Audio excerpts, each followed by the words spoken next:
Commissioner, it's so nice to see you. And I just want to say thank you for always being so responsive to the needs that I bring to your attention.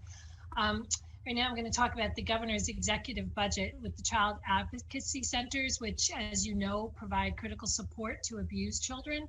They're funded at $5.2 million, which has been the same amount proposed in the executive budget since 2010.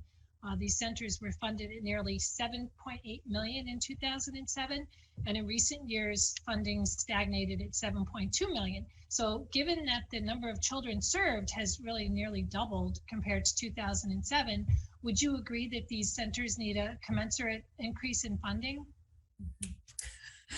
Senator, it's good to be with you, and thank you for participating in the Adult Protective Services Roundtable earlier this week. The CACs are absolutely invaluable to the work they do in communities. And as you say, the executive budget proposal is what it is. What I will commit to you, Senator, as we here at OCFS continue to look under every corner that we have within our existing, federal funding streams in child welfare, any opportunity we have here to try and bring some more resources to the child advocacy centers, you have my commitment to do so.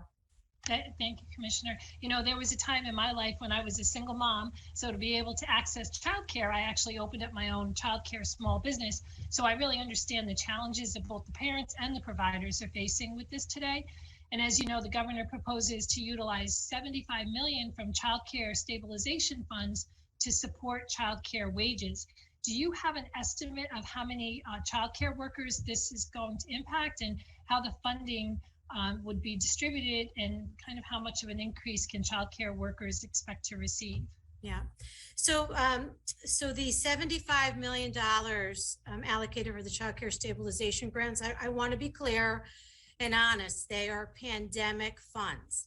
So they are not going to last forever. So our proposal, Senator, is to go about the distribution of that $75 million like we did the $1 billion in the stabilization grants.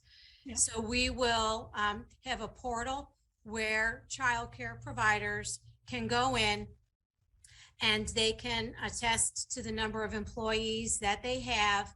And we will have a methodology in the background that, based upon the number of staff that they have, et cetera, other things that we will ask them, that they will receive a grant that they will distribute to their staff. And the intention, we obviously can't raise wages, right? Because you can't sustain that.